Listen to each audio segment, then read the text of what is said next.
Hello, Tanvir. Welcome to the Practical Animal Channel. Thank you, John, for inviting me.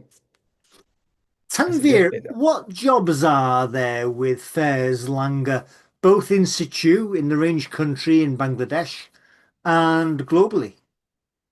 There are a variety of roles from field biologist to primatologist to wildlife veterinarian, zookeepers, conservation educator, ecotourism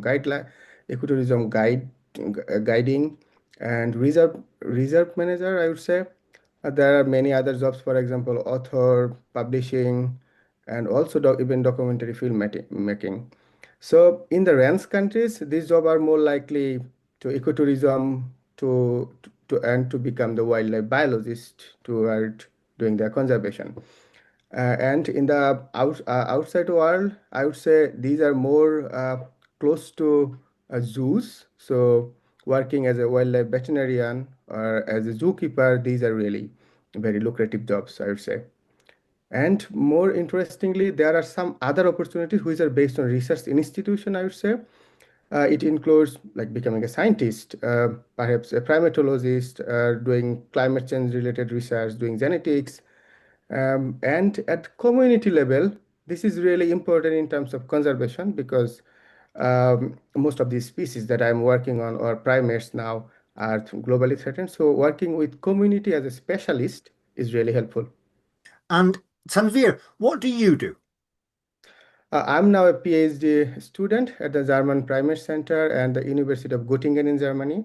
I'm studying the ecology, conservation genetics, and impact of climate change on two globally threatened primates. These are called the PHAYRE langur and the cap langurs in Bangladesh.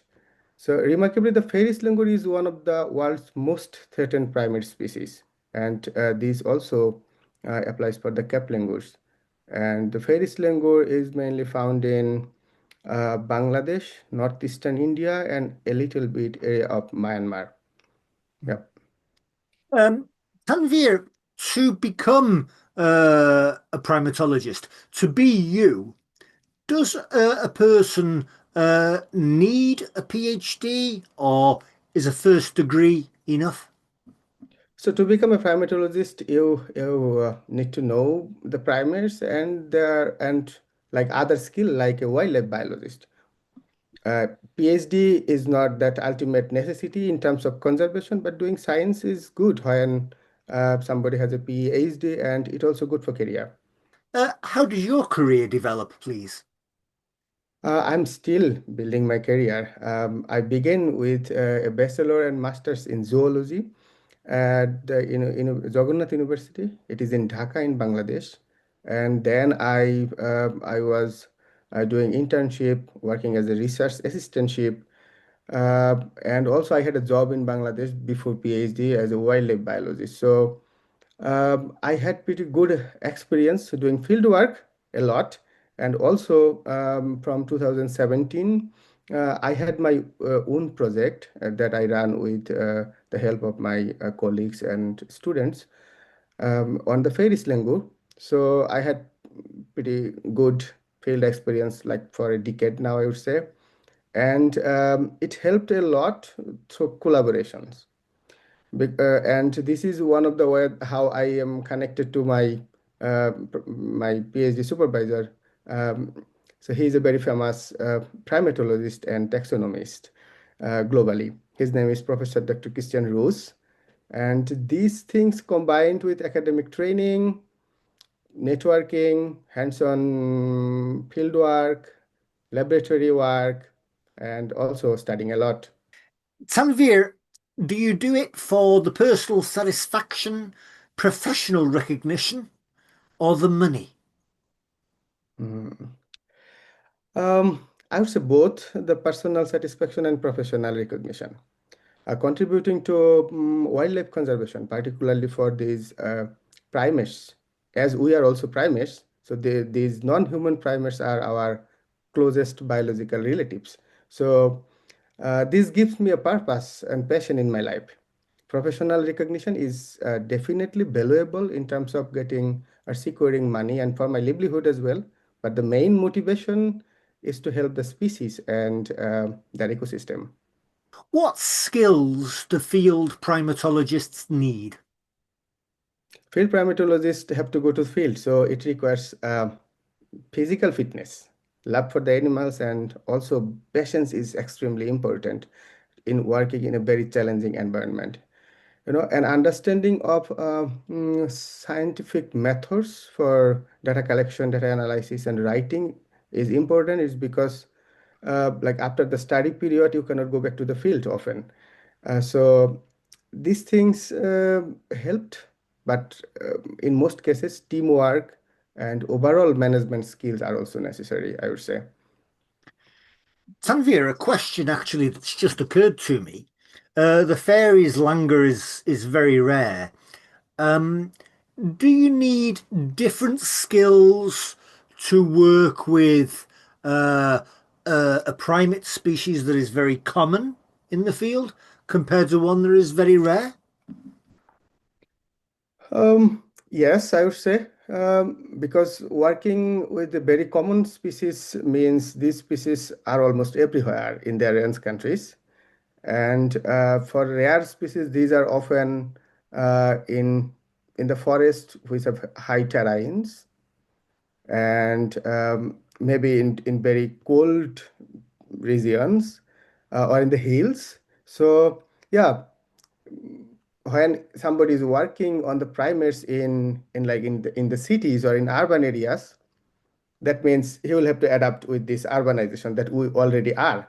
But when somebody is working in the field, in the real forest areas, there are many other things that you should have to be very careful. For example, there are venomous snakes. There are risk of something else. It's a forest. You cannot imagine always what are coming toward you. Maybe there are harmful animals. So yeah, training is necessary, and that develops with the time. Also the observation skills, following the animals, because I can give you an example. For my study in my PhD, I have to collect the poops of the monkeys. So I have to go follow these particular groups for days after days to get samples, which is quite different from collecting poops of monkeys living in urban areas. So yeah, these are really different kind of field work, and it needs a little bit of training, I would say. Mm, mm, mm. From that, two questions arise, both unscripted.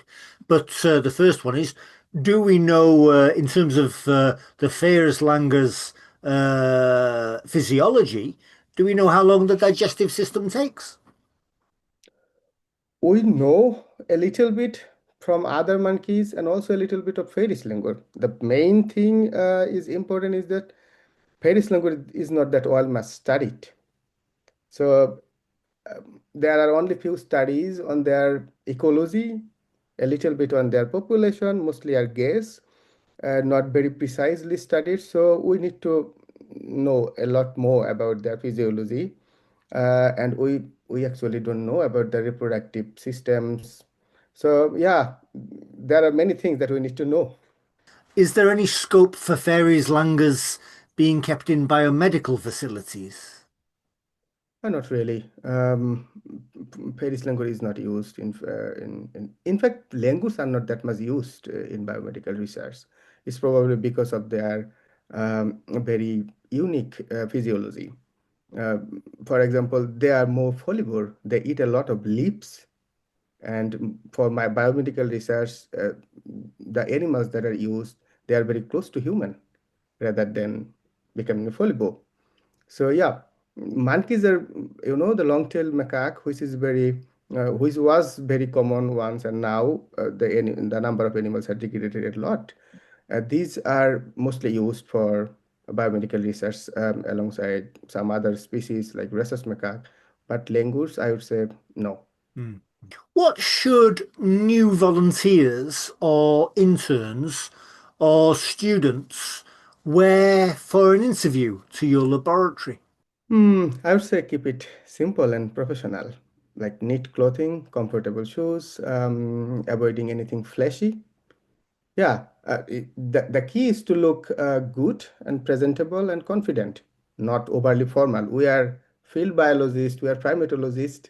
When we are in the field, we have we have soil, mud in our body. So it's better that somebody is presentable and confident, not very formal, I would say. Yeah. So, what are good questions that candidates can ask at interview to be a volunteer or an intern in your laboratory? I think they can ask about what are the skills they need to develop to start working with this particular laboratory, because laboratory are pretty there are biological safety level. There are many protocols. Each laboratory have their own specialized protocol. So uh, when someone is outsider, they don't know what are the protocols. They need to know this um, before. And Tanvir, can you give us an idea of what an entry level salary for a new entrant into field primatology might be? It varies by country. For the early career field positions, it often start with like 500 to 1,000 or 800 euros or dollar, I would say. But sometimes it comes with housing and field support, because in early career it's more about gaining experience and skills rather than income. So the salary level is pretty low, but it gets higher with the experience, I would say. Now, Tanvir, you are best known for working with the fairies Langurs. Um, what questions regarding the fairies Langurs, in terms of its conservation, what questions regarding fairies Langurs conservation would you like to see answered in the next 5 years? Okay. So from the conservation science point of view, I would start with very basic questions that are critical for designing their effective conservation strategies. For example, what is the population size of this particular species across their range? Because they are occurring in three countries. I'm working in one country, two countries left. Nobody's working there as far I know. So we need to really know the number of the population. And there are many other questions. How does this forest loss and fragmentation are affecting their movement and their gene flow? What parasites and pathogenic diseases are they carrying? How do they develop their baby? What they eat? Where they sleep? What is their predator except human? And how habitat restoration strategies can be developed for these species, because most of their habitat are already destroyed. And most important is what role can be played by the local communities and the government in terms of their long-term protection and monitoring. Yeah, these should be the very basic questions first. Hmm, hmm, hmm. What does predate them, Tanvir? According to the literature, the clouded leopard and the leopard, these are the predators, and also the large eagles. But I have not seen any yet predating. Uh, but we don't know much about this. Hmm, But human hunter, we know. hmm, hmm, hmm. Is there a lot of human hunting? In some areas, yes. Even uh, I can say, in some areas, many communities they hunt and eat the animals. So yeah, that has a very big pressure. And another threat that I would like to mention is the illegal trafficking that has increased a lot in last few years. So many animals are like caught during illegal, like seized during illegal trafficking. And illegal trafficking is very harmful for the species, for the particular individual as well. Most animals, they starve, they get diseases, and they don't survive even if we try to um, rehabilitate them and rewilding them. Yeah, this has a lot of impact on the population level. Hmm. Tanvir, a bit about natural history. Did you say that the fairies langur is restricted to three countries, Bangladesh and where else? Yes, I can tell you the story. Back in 2020, my supervisor, Professor Christian, he led a very big research. Uh, we, we, we did not know until 2020 that any primate species named Pupa langur existed in the world. My supervisor described these new species from the historical distribution of PHAYRE S langur. PHAYRE S langur was believed to distribute from the Bangladesh to Vietnam. So these long, big, very big range. Then we did this taxonomic revision, and it revealed that PHAYRE S langur, the Trachypithecus fairy, which is occurring only in eastern Bangladesh, northeastern India, up to the Irrawaddy River in Myanmar. So this is small, tiny distribution range, and then the Pupalengur, the other bank of the river. And this is the only distribution for the PHAYRE S langur. So this means that their distribution has become one third of previously assumed. Yep. Wow. Wow. Fascinating. Um, do we know what the population is roughly in Bangladesh? Uh, I would say no. My PhD, I think, is the first national level population estimating research. But hopefully by early next year, my analysis will be done, and then I can say. But I can give you an estimation, something like that. In Bangladesh, it would be more than 1,000 individuals left. 1,000, did you say? Yes. Wow. That's not many. Wow. Wow. Wow. And Tanvir, where do our knowledge gaps lie in fairies langur conservation? Mm. Yeah, so we don't know much basic information yet. So we need to start with like very basic baseline information for the language. For example, distribution, the abundance data, the ecology, their behavior under different habitat conditions, and the reproductive biology, their genetic structure, and in some areas, these langurs are found in small isolated forest space. That means they don't have connection, they don't have any gene flow with the next forest space. Inbreeding might happening. We don't know. So we need to study the effect of these anthropogenic threats on these particular langur species in terms of their genetic structure. And we also need to know the pressure of hunting, illegal trafficking, the logging on their social structure. And we also need to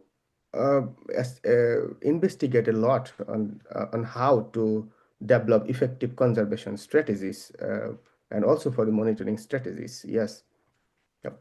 We need to learn a lot more. Interesting. A good problem to have, I think, not knowing very much about it. Sometimes knowing is much more important than not knowing, because if we want to save this kind of very threatened animals, we really need to know these species. Um, their population is declining. It is believed that particularly in Bangladesh, their population is declining over 80% over the last three generations. So we really need to know their current situation. And unfortunately, not much effort is being put on these particular species. Um, and this is not a very charismatic species like tiger or elephant. So managing fund is also very difficult for this kind of species. And I'm trying to like upgrade its profile to the international level. And now this species has been listed as one of the most threatened primate species in the world. So I hope these things will help, and many people will come forward to work on this species. This is really a very cute species. Tanvir, is the fairies langur being bred in captivity anywhere? I don't have very detailed information on this. I'm sorry. But in few areas, these species can be found in like personal collection or zoos. Um, I have seen one or two individuals, I think, a decade ago in one personal collection, but these are social animal. So they live in a cluster in the forest.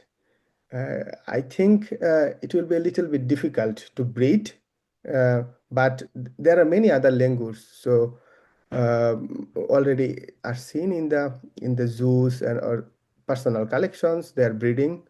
It can be it can possible, but they have a very specialized diet and their reproductive system, I would say, in compared to many other very common species. Mm. And the diet is leaves, Tanvir. Yes, around 50 to 60% of their whole diet is leaves. And they have a very good seasonal variety of leaves they eat in this tropical or subtropical um, evergreen forest. So, yeah, their diet is quite diverse. They also eat animal matters, insects. They drink water from the hole of the tree. So this is quite fascinating to see them in the wild. And I had pretty pretty good time during my PhD working following these animals. That sounds fantastic. Tanvir, is there a book on the fairies langur? Uh, there are two or three books on the langurs that also include chapters on Ferris langur, but not any book on Ferris langur. Hopefully, at the end of my PhD, I can try something. Uh, but if anybody want to study these species, then I would suggest there are books on langurs, on their ecology. Uh, People should start with this. And there are some other books, for example, a very I would say very helpful book for me, which and the name of the book is Studying Primates, How to Design, Conduct, and Report Primatological Research by Professor Joanna Churchill from the Durham University in UK. So this book helped me a lot. And another book, I think it has a chapter on particularly on the langurs, if I'm not wrong. Perhaps a decade ago, I studied an introduction to primate conservation by Sir Lewis and Andrew Marshall. Um, these two books helped me a lot to start with primatology, I would say. Langur that needs a lot more study globally. We don't know much about this whole colobine species group. So this is a drawback. But anybody can start with other books and it will be helpful, I would say. What was the name of the first book, Tanvir? It's Studying Primates, How to Design, Conduct, and Report Primatological Research. This is the name. Fantastic, fantastic. And Tanvir, for somebody who wants to be you, can you please suggest a research project for a student watching this? Okay, I can give you my example. I start with studying the distribution and abundance of a common primate named rhesus macaque in Bangladesh. And I studied this primate um, in a forest near my home. It was only 16 kilometers from my home back in 2015 and 16. So yeah, somebody can start with this basic baseline information. It opens eyes to study more impactful research, for example, effects of habitat loss and fragmentation on the population dynamics of any primate species, and their home runs, their diet. So these are the very basic topic that somebody needs to be familiar with before going to any like bigger research question. What about the conference circuit? What conferences or associations or societies should they be watching? There are two big name of the societies. One is the International Primatological Society, and another is American Primatological Society. So these two are quite big, and also in Europe, this is Primate Society of Great Britain. So these three I would say are the biggest one to follow. And then regionally, like in Asia, in Africa, they have these regional symposiums. In Asia, we have Asian Primate Symposium. So these are really helpful to get familiar with the kind of research people are doing, and also to be connected with scientists, students, and to make collaborations. And some of these societies, they provide also grants, like small grants to start with, and also travel grant to join the conferences. So I suggest to follow their websites. These are really, really helpful, not only studying in terms of studying the wild primates, but also for studying the primates in captivity, for example, zoos. Yep. Brilliant. And I can mention one more conference that is really helpful when somebody's starting, is that Cambridge University Department of Zoology, they organize student conference on conservation science. So for those people who are really interested in conservation, this thing give a very good idea, although this is not very focusing on primates, it's more on overall wildlife and conservation science. Yeah. Fantastic. And Tanvir, can you offer any careers advice for somebody wanting to follow in your footsteps and become a field primatologist? Hmm. I would say be curious, be resilient, and have patience. Fieldwork is challenging, but rewarding. So developing some skills like strong quantitative and writing skill, networking with scientists, collaborations, and publishing own research is really helpful to survive in this field. And what is also important is that many of the primates that we are working on, these animals live in rural forest areas where there are indigenous communities. So connecting them, making a connection with them, somebody should have to be very honest and ethical, um, because without their support, many of our studies will not be possible. So respecting the laws of the land is very important.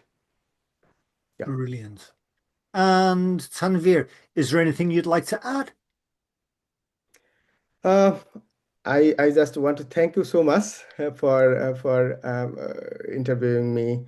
It was really enlightening. Also, I was thinking a lot during the process, and I hope it will be helpful for others, or I would say my juniors, to start with.